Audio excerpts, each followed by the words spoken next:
Good morning everyone. आज की class में झारखंड एकेडमिक काउंसिल के द्वारा प्रोवाइडेड मॉडल सेट जो है मॉडल क्वेश्चन पेपर सेट, हम उनके क्वेश्चंस को डिस्कस करेंगे। मैं ऑब्जेक्टिव पोर्शन आपका कवर करूंगी, उसके राइट आंसर में जो है वो मैं आपको डिस्कस कर देती हूँ। उसके अलावा ये जो क्वेश्चन पेपर सेट है ये आपका जनरल जो एग्जामिनेशन होगा उस पे ही बेस्ड है, तो जो इंस्ट्रक्शंस वगैरह हैं वो आप ज़रूर एक बार पढ़ लें, क्योंकि सिंपल है ये और आपके एग्जामिनेशन के पॉइंट ऑफ व्यू से बिल्कुल अप्रोप्रिएट हैं। 40 क्वेश्चंस होंगे ऑब्जेक्टिव के, 40 नंबर के क्वेश्चंस ऑब्जेक्टिव, 40 नंबर के सब्जेक्टिव। तो 40 नंबर के जो ऑब्जेक्टिव क्वेश्चंस हैं, एक एक क्वेश्चन एक एक मार्क्स का होगा, कोई नेगेटिव मार्किंग नहीं होने वाली है आपकी। और चलिए फिर शुरू कर लेते हैं। ये जनरल है, उसके अलावा और भी कुछ इंस्ट्रक्शंस होंगे, आपको पढ़ेंगे। सबसे पहले सवाल से बात करें तो जो पहला सवाल है उसमें है कि जो सेंट्रल प्रॉब्लम है इकोनॉमी की जो प्रॉब्लम है वो प्रॉब्लम उसमें से कौन सी प्रॉब्लम रिलेटेड है choice of technique of production से। तो हम लोगों को पता है इकोनॉमी के 3 मेन प्रॉब्लम होते हैं। सेंट्रल प्रॉब्लम की बात हम कर रहे हैं तो व्हाट टू प्रोड्यूस होता है सबसे पहला प्रॉब्लम, क्या बनाए भाई, कंज्यूमर गुड बनाए, कैपिटल गुड बनाए। ठीक है, दूसरा प्रॉब्लम होता है हाउ टू प्रोड्यूस, जो भी डिसाइड किया है बनाना है उसको बनाना कैसे है, लेबर का इस्तेमाल करेंगे कि कैपिटल का इस्तेमाल करेंगे, मतलब मशीनों का इस्तेमाल करेंगे। एंड तीसरा प्रॉब्लम होता है फॉर हुम टू प्रोड्यूस, जो भी प्रोडक्शन हुआ है उसका डिस्ट्रीब्यूशन कैसे करना है, या कहो कि जो प्रोडक्शन ऑफ प्रोसेस में फैक्टर्स कंट्रीब्यूट कर रहे हैं उनका डिस्ट्रीब्यूशन इनकम का कैसे करना है। तो इन तीनों प्रॉब्लम में अगर आप गौर कर रहे हैं तो हाउ टू प्रोड्यूस जो है the second problem, this is related to the technique of production. Labour का इस्तेमाल करना है, कैपिटल का इस्तेमाल करना है। सो टेक्निक की बात हमारा सेकेंड प्रॉब्लम करता है, जो कि हमारे क्वेश्चन नंबर 1 के ऑप्शन नंबर सी में गिवन है। So the right answer for question number 1 will be option C, how to produce. अगला सवाल बोलता है टोटल यूटिलिटी मैक्सिमम होगा जब वैल्यू ऑफ मार्जिनल यूटिलिटी होगा क्या। सही आंसर 0। ये रिलेशनशिप पढ़ चुके हैं हम। टी यू जो है वो आपका मैक्सिमम होता है जब आपका एम यू मार्जिनल यूटिलिटी 0 होता है। ठीक है, तो ये आपका रिलेशनशिप है। आपसे क्वेश्चन ऐसे भी पूछ सकता है कि एम यू 0 होता है तो बताइए टी यू का क्या वैल्यू होगा। तो आप बताओगे वहां पे कि मैक्सिमम होता है। मैं ये आपको करा चुकी हूँ क्लास में। सो the right answer for question number A is option A. Question number second is option A. Now third question बोलता है जनरली एक इंडिफरेंस कर्व कैसा होता है। तो अगर हम इंडिफरेंस कर्व को बना रहे हैं तो इंडिफरेंस कर्व जो है वो हमारे यूजुअली इस शेप का होता है, जहाँ पे हम आईसी से इंडिफरेंस कर्व दिखा रहे हैं। दोनों ही एक्सिस पर हम 2 अलग अलग गुड्स लेते हैं, उसी के वेरियस कॉम्बिनेशंस को इंडिकेट करता है आपका इंडिफरेंस कर्व।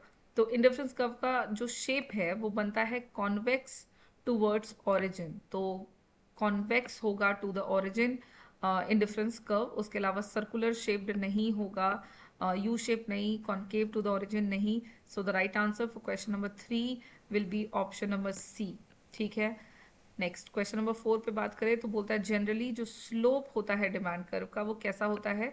तो डिमांड कर्व का स्लोप आप देखोगे तो वो डाउनवर्ड होता है, बिकॉज जब वाई एक्सेस पर आप प्राइस लेते हो और एक्स एक्सेस पर क्वांटिटी डिमांडेड लेते हो तो दोनों के बीच में इन्वर्स रिलेशनशिप ये शो होता है। मतलब जैसे जैसे प्राइस बढ़ता जाता है आप जानते हो क्वांटिटी डिमांडेड जो है वो घटती है। तो इन्वर्स रिलेशनशिप दिखाता हुआ डिमांड कर्व हमेशा डाउनवर्ड स्लोपिंग बनता है। तो इसके स्लोप की अगर हम बात कर रहे हैं उसका स्लोप नेगेटिव होगा। Right answer for question number B is option, question number 4 is option number B. Okay, next है प्राइस इलास्टिसिटी ऑफ डिमांड का वैल्यू आपसे पूछा जा रहा है कहाँ पे। तो at the mid point of a straight line demand curve. तो चलिए फटाफट से बनाकर इसको देख लें। तो डिमांड कर्व अभी अभी हमने देखा डाउनवर्ड स्लोपिंग होता है। ठीक, अब डिमांड कर्व डाउनवर्ड स्लोपिंग है तो इस डाउनवर्ड स्लोपिंग डिमांड कर्व के मिड पॉइंट पर पूछता है कि इलास्टिसिटी ऑफ डिमांड का वैल्यू क्या होगा। मिड पॉइंट पर जनरली इलास्टिसिटी ऑफ डिमांड का वैल्यू 1 होता है। ये हम लोगों ने ऑलरेडी डिस्कस किया है। 5 टाइप की इलास्टिसिटी होती है। इलास्टिसिटी ऑफ डिमांड जो है जहाँ पर डिमांड का वाई एक्सिस को टच करता है वो इन्फानाइट, जहाँ पर एक्स एक्सिस को टच करता है वहाँ पे 0, इन्फानाइट से 1 के बीच में, यानी कि इस पोर्शन में किसी भी पॉइंट पर इलास्टिसिटी ऑफ डिमांड का वैल्यू ग्रेटर देन 1 होता है, और लोअर जाते हुए यानी कि इस पॉइंट से लेकर इस पॉइंट तक बीच में कहीं पर भी इलास्टिसिटी ऑफ डिमांड का वैल्यू लेस देन 1 होता है. So the right answer for question number 5 will be option B, जहां पे आंसर है 1. नेक्स्ट क्वेश्चन है, बोलता है कि फॉलोइंग में से विच of the following curve is inverted U shape. Given है आपके पास ऑप्शंस, उसमें से पूछता है कौन से कर्व का शेप इन्वर्टेड यू है. ध्यान दीजिएगा, यू नहीं पूछा है, इन्वर्टेड यू पूछा है. तो सबसे पहले ऑप्शन ए में देखा जाए. ऑप्शन ए में बोलता है एवरेज फिक्स कॉस्ट. इसका कर्व का शेप होता है डाउनवर्ड स्लोपिंग, और शेप जो है इसका रेक्टेंगुलर हाइपरबोला होता है. तो ये तो नहीं है हमारा. अच्छा, नेक्स्ट है ऑप्शन नंबर बी, जहाँ पे बोलता है एवरेज वेरिएबल कॉस्ट. तो एवरेज वेरिएबल कॉस्ट के बारे में हमको पता है, जैसे जैसे आउटपुट का प्रोडक्शन बढ़ता है एवरेज वेरिएबल कॉस्ट इनिशियली घटता है, फिर कुछ समय के बाद ये बढ़ने लगता है. तो एवीसी का जो शेप है वो यू बनता है, उल्टा यू नहीं बनता. ऑप्शन भी सही नहीं है. अच्छा, ऑप्शन सी में बोलता है सीमांत लागत मार्जिनल कॉस्ट. तो मार्जिनल कॉस्ट का कर्व बनाते हैं तो ये भी हम लोगों का यू शेप का आता है. तो marginal cost curve U shape है, ये ऑप्शन नहीं है. अच्छा, एवरेज प्रोडक्ट कर्व के बारे में जरा बनाकर देखा जाए तो इसका कर्व जो है वो इनिशियली इंक्रीजिंग होता है और फिर कुछ समय के बाद वो डिक्रीजिंग होने लगता है. तो जब आप एवरेज प्रोडक्ट कर्व का शेप देखते हो तो ये आपको कहीं ना कहीं उल्टा यू शेप का मिलता है. तो सही आंसर ऑप्शन नंबर डी होगा for question number 6. Average product का शेप उल्टा यू होता है. अच्छा, नेक्स्ट क्वेश्चन बोलता है कि measurement of returns to the scale in production function Q is equals to A into L to the power alpha K to the power beta S. तो returns to the scale में 3 returns हम लोगों ने पढ़े हैं, जहाँ पे हम जानते हैं कि लेबर कैपिटल का इस्तेमाल आप कर रहे हो तो ये इनपुट है, और अगर इनपुट जितना लगाया उससे ज़्यादा अगर इनपुट में हम लोगों को इन दोनों का सम अगर 1 के बराबर है तो वो कांस्टेंट रिटर्न्स है. ये हम लोगों ने पढ़ा है. ये जो इक्वेशन है ना, ये Cobb Douglas production function equation है, जहाँ पे प्रोडक्शन फंक्शन को हम इसी इक्वेशन से मेजर करते हैं, जहाँ पे अल्फा प्लस बीटा का वैल्यू अगर 1 से बड़ा है तो मतलब इंक्रीजिंग रिटर्न्स की बात हो रही है. अगर अल्फा प्लस बीटा का वैल्यू 1 से कम है तो डिक्रीजिंग रिटर्न्स की बात हो रही है. तो अगर देखा जाए तो रिटर्न्स टू द स्केल को मेजर करने के लिए हम इस्तेमाल करते हैं इस इक्वेशन का, और इस इक्वेशन में अल्फा और बीटा के बीच का रिलेशनशिप पूछ रहा है ऑप्शंस में. तो option A is the right answer for question number 7, जहां पर अल्फा प्लस बीटा होगा, जो कि जिससे कि हम रिटर्न्स टू द स्केल को मेजर करते हैं. नेक्स्ट क्वेश्चन है क्वेश्चन नंबर 8. क्वेश्चन नंबर 8 में कह रहा है कि जब मार्जिनल कॉस्ट लेस देन होता है एवरेज कॉस्ट के, तो बताइए एवरेज कॉस्ट क्या होता है. फटाफट से हम लोग इसका कर्व ही ड्रॉ कर लेते हैं सो दैट कि हम लोगों को मार्जिनल और एवरेज का रिलेशन पता लग जाए. तो एवरेज कॉस्ट का जो कर्व होता है वो यू शेप का होता है. हम लोगों ने पढ़ा हुआ है एसी कर्व यू शेप्ड है. वहीं पर मार्जिनल कॉस्ट कर्व का जो शेप होता है वो आपका भी होता है यू शेप का, और दोनों को जब एक साथ बनाते हैं तो कुछ इस तरह से दोनों का रिलेशनशिप समझ में आता है. और जो रिलेशनशिप है वो आपको कुछ यूं देखने को मिलेगा कि जब एसी घट रहा होता है तो आप देख रहे हो एमसी भी घट रहा है. तो लेकिन एमसी का कर्व एसी के कर्व के नीचे है, यानी कि मार्जिनल कॉस्ट लेस देन है एवरेज कॉस्ट. कब? जब एवरेज कॉस्ट घट रहा है. ठीक है, तो हमारा क्वेश्चन भी इसी रिलेशनशिप पे है. बोलता है एमसी जब लेस देन होगा एसी के, तो बताइए एसी क्या होगा. तो एसी घटेगा, ऑप्शन नंबर ए. इस रिलेशनशिप से आपको और भी सवाल आ सकते हैं, जैसे कि इस बिंदु को क्या कहोगे, या इस पॉइंट पर आपको क्या दिख रहा है. तो इस पॉइंट पर एसी बराबर एमसी है. और क्वेश्चन और भी हो सकते हैं कि एसी अगर एमसी के बराबर है तो ये कहाँ पर होगा. तो आपको बताया है मैंने कि जहाँ कहीं पर भी एवरेज कॉस्ट मिनिमम है, एवरेज और मार्जिनल वहाँ पे एक दूसरे के बराबर हैं. उसके अलावा क्वेश्चन हो सकते हैं कि अगर मार्जिनल कॉस्ट बड़ा है एवरेज कॉस्ट से, तो एवरेज कॉस्ट बताइए एवरेज कॉस्ट बढ़ता है. ठीक है, क्योंकि वो ज़्यादा तेजी से बढ़ेगा. फिलहाल क्वेश्चन नंबर 8 का सही आंसर है ऑप्शन ए, एवरेज कॉस्ट घटती है. क्वेश्चन नंबर 9 पे बात करते हैं। तो बोलता है कौन सा ऐसा कॉस्ट है जो चेंज नहीं होता with the change in output. Output में चेंज होने के साथ कौन सा कॉस्ट चेंज नहीं होता है। एवरेज फिक्स्ड कॉस्ट की बात करो। इस तरह के सवाल का ना जवाब जो है वो आप ऑप्शन से ही दिया करो, ठीक है, ऑप्शन से दो और ऑप्शंस को देख लिया करो कि ऑप्शंस में क्या दिया हुआ है, उस हिसाब से आप जवाब देने की कोशिश करें। तो सबसे पहला ऑप्शन है, बोलता है एवरेज फिक्स्ड कॉस्ट है क्या। तो हम लोगों को पता है अगर हम यहाँ पे आउटपुट ले लें, यहाँ एज इन एक्स एक्सिस पर आउटपुट ले लें, वाई एक्सिस पर एएफसी ले लें, तो जैसे जैसे आउटपुट का प्रोडक्शन होता है एवरेज फिक्स कॉस्ट घटता है। तो एएफसी का जो कर्व है वो डाउनवर्ड स्लोपिंग होगा, यानी कि ये चेंज होता है। तो ये हमारा आंसर नहीं है, हमसे सवाल में पूछ रहा है कि कौन सा चेंज नहीं होगा। अच्छा, ऑप्शन बी बोलता है एवरेज वेरिएबल कॉस्ट। देखिए नाम से ही है एवरेज वेरिएबल, जैसे जैसे आउटपुट का प्रोडक्शन होता है एवरेज वेरिएबल कॉस्ट पहले घटता है, फिर कुछ समय के बाद वो बढ़ने लगता है। तो ए भी सी भी आपका राइट आंसर नहीं होगा इस क्वेश्चन का। मार्जिनल कॉस्ट के बारे में है, तो एमसी के बारे में हम क्या जानते हैं कि जैसे जैसे प्रोडक्शन होता है पहले कॉस्ट घटता है, फिर जैसे जैसे आप और प्रोडक्शन बढ़ाते हो आउटपुट का मार्जिनल कॉस्ट बढ़ने लगता है। तो ये भी आपका चेंज होता है, तो इस क्वेश्चन का राइट आंसर नहीं है। नेक्स्ट ऑप्शन है टोटल फिक्स्ड कॉस्ट। क्या टोटल फिक्स्ड कॉस्ट होगा सही आंसर? बिल्कुल हाँ, बिकॉज टोटल फिक्स्ड कॉस्ट का जब आप कर्व बनाते हो तो इसका कर्व जो है वो पैरेलल जाता है एक्स एक्सिस के, क्योंकि एक्स एक्सिस पर हम आउटपुट ले रहे हैं, वाई एक्सिस पर टीएफसी ले रहे हैं, एंड दैट शोज कि आउटपुट का प्रोडक्शन बढ़ा दें या घटा दें, आप कुछ भी करें, TFC remains constant, it never changes. So the right answer for question number 9 will be option number D, which is total fixed cost.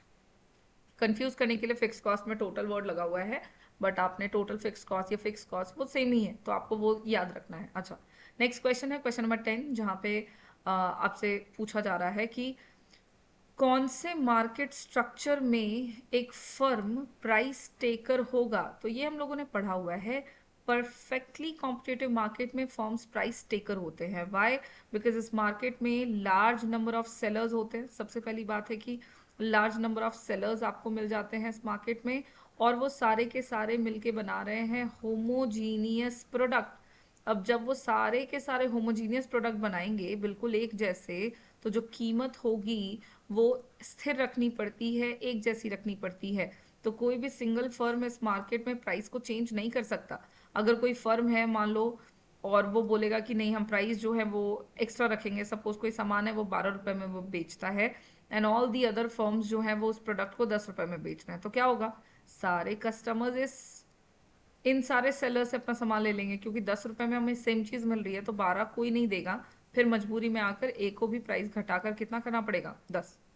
So the question number 10 का right answer will be option C, perfectly competitive market में firms are price taker, monopoly में होते हैं price maker. अच्छा, next है, बोलता है कि इनमें से कौन सा ऑप्शन करेक्ट है for equilibrium of a firm in a perfect competition. Perfect competition का इक्विलिब्रियम चाहिए हम लोगों को, तो उसके लिए हमको पता है दो नेसेसरी कंडीशन है, एक है M R is equals to M C, और दूसरा कंडीशन है कि एम सी जो है वो आपका बढ़ता हुआ होना चाहिए। तो जहाँ कहीं पर भी ये दोनों शर्तें पूरी होंगी इक्विलिब्रियम वहीं होगा।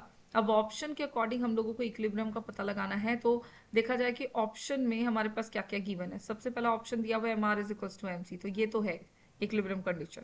नेक्स्ट देखें, M R minus M C बराबर 0। ज़रा इस इक्वेशन को सॉल्व किया जाए तो M R minus M C बराबर 0 है। अगर मैं एम आर इधर रखूं और इज इक्वल्स टू के उधर ले जाऊं एम सी, तो माइनस में था प्लस में आ गया, तो देखो एम आर एम सी आ गया, तो ऑप्शन बी भी होगा, सेम ही है कंडीशन, तो ऑप्शन बी भी सही है।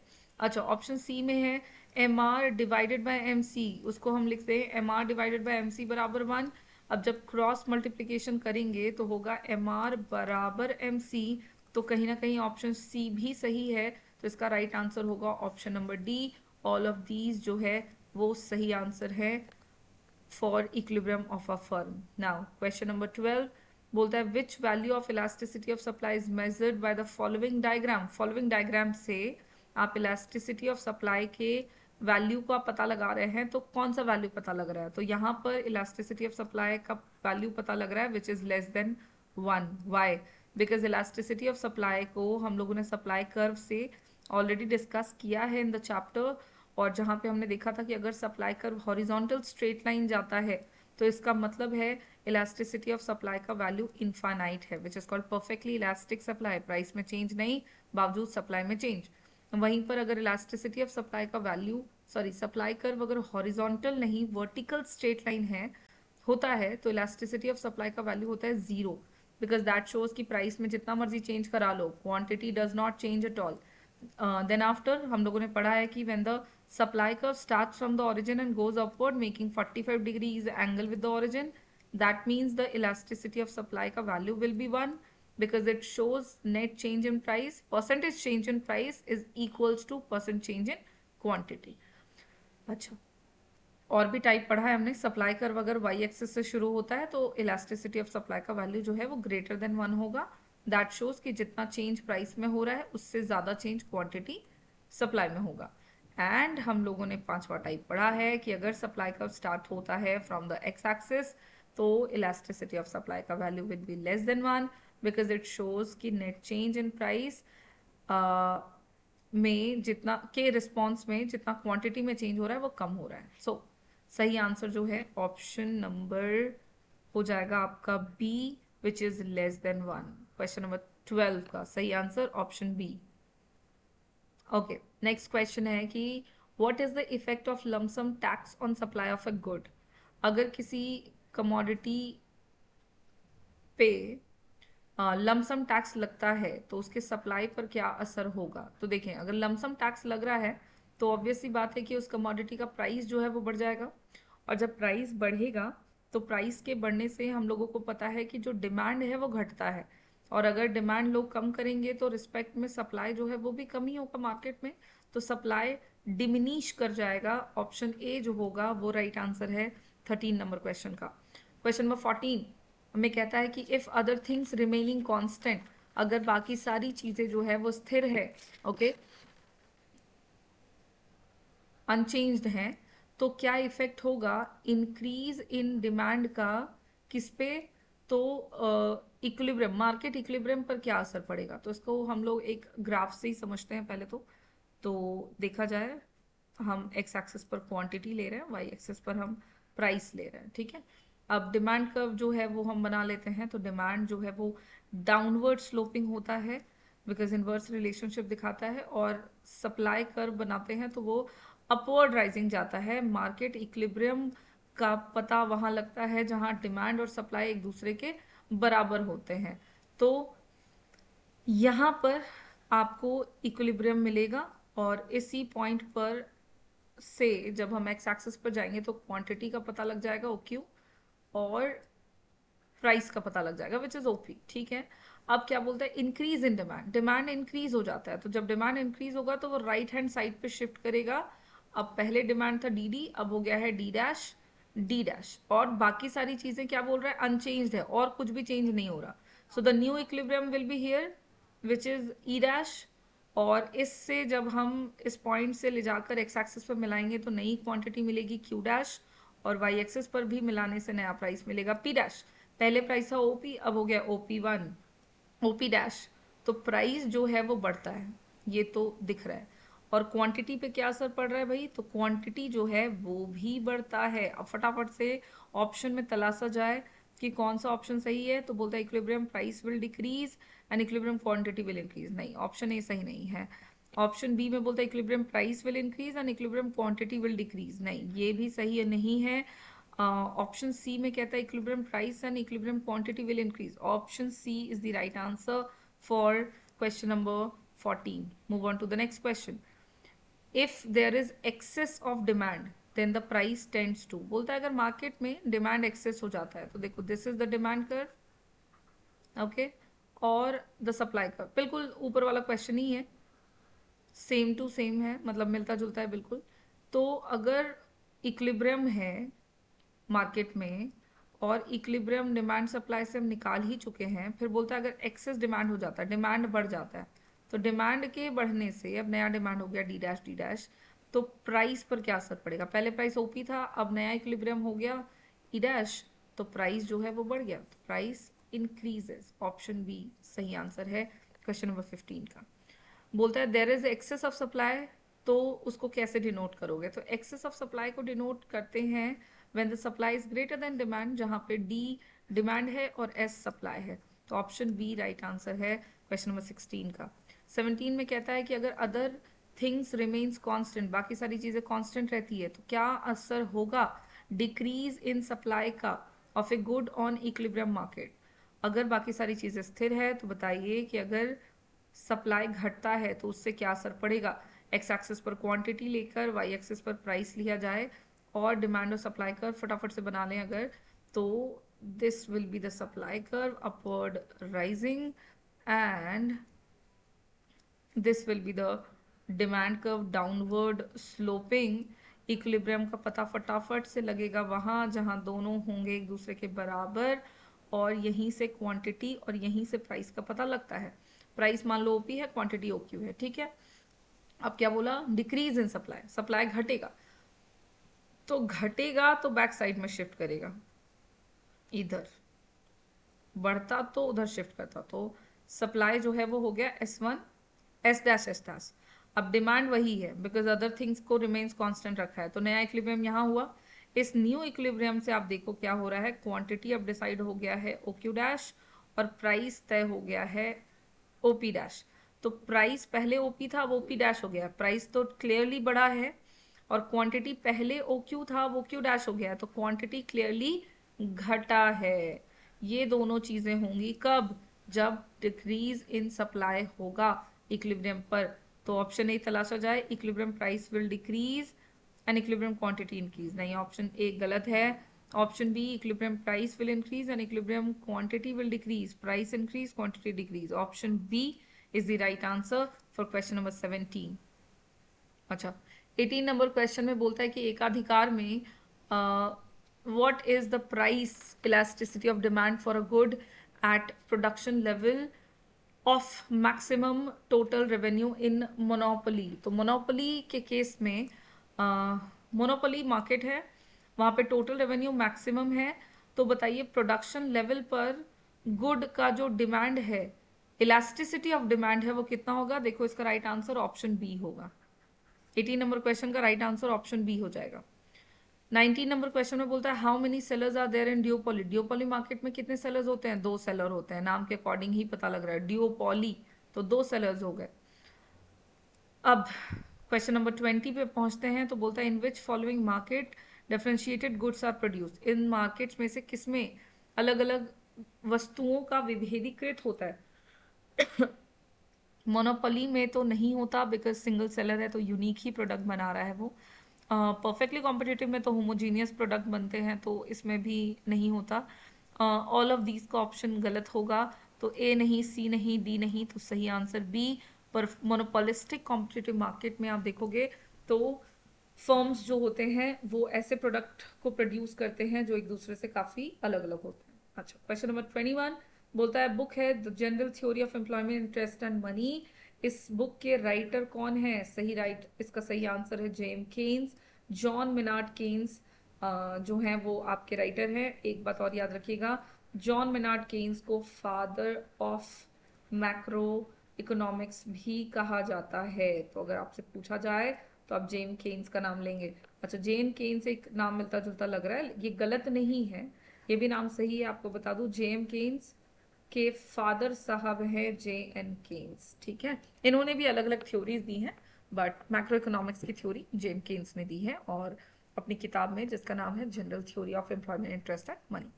अच्छा, नेक्स्ट क्वेश्चन बोलता है जीडीपी और एनडीपी में क्या डिफरेंस है? तो देखिए, जीडीपी में जब आप डेप्रिसिएशन को घटाते थे तो आपको मिलता था एनडीपी, ओके।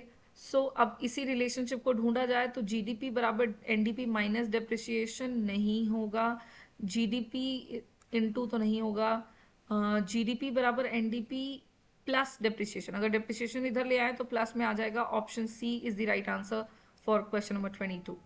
ओके, बोलता है कि नेक्स्ट क्वेश्चन 23 बोलता है वीट जो है वो एक इंटरमीडिएट गुड के रूप में काम कर रहा है, इनमें से कौन से कमोडिटी में? तो चपाती में काम करता है वीट। गेहूं जो है उसका इस्तेमाल आप कौन कौन चीज़ों को बनाने के लिए करते हो? चपाती के लिए करते हैं, बिस्किट के लिए करते हैं, ब्रेड के लिए भी करते हैं। So option D is the right answer for question number 23, all of these. Okay. In which of the following item is not included in the calculation of GDP in the year? GDP के calculation में इनमें से कौन सा include नहीं होगा? Value of a new car include होगा, selling price of a used car ये include नहीं होगा, because used car बोला है. उसके बावजूद आप और भी options देख लें. Tuition fee of a teacher ये होगा include, और value of a bread ये भी होगा include. तो यूज्ड कार है, एक बार इंक्लूड हो चुका है, बार बार नहीं करना, इसलिए ऑप्शन बी सही आंसर हो जाएगा 24 नंबर क्वेश्चन का. अच्छा, 25 नंबर क्वेश्चन में बोलता है GDP can be calculated by which of the following method. GDP का कैलकुलेशन आप कौन से मेथड से करते हो? तो अगर मेथड्स की बात करें तो पहला मेथड बोलता है मेथड ऑफ वैल्यू एडिशन, इससे करते हैं. एक्सपेंडिचर मेथड भी करते हैं, इनकम मेथड से भी करते हैं. तो ऑल ऑफ दीज जो है वो राइट आंसर है आपके क्वेश्चन नंबर 25 का. Okay, now move on to the next question. Question number 26 बोलता है कि डीमोनेटाइजेशन जो किया गया था 2016 में, उनमें से उस डीमोनेटाइजेशन के प्रोसेस में कौन कौन सी करेंसीज को सर्कुलेशन से हटा लिया गया था? Taken out. 500 और 1000 रुपए के नोट हटा लिए गए थे. Option C is the right answer for question number 26. बोलता है कि which of the following is not, next question में कह रहा है which of the following is not the function of a central bank. Note issue करना function है, credit control करना भी फंक्शन है, एक्सेप्टिंग डिपॉजिट विद पब्लिक नहीं, ये फंक्शन नहीं है, बैंक्स ऑफ गवर्नमेंट ये भी है. तो क्वेश्चन में बोलता है not the function, so the right answer is accepting deposit with the public. Option number C will be the right answer for question number 27.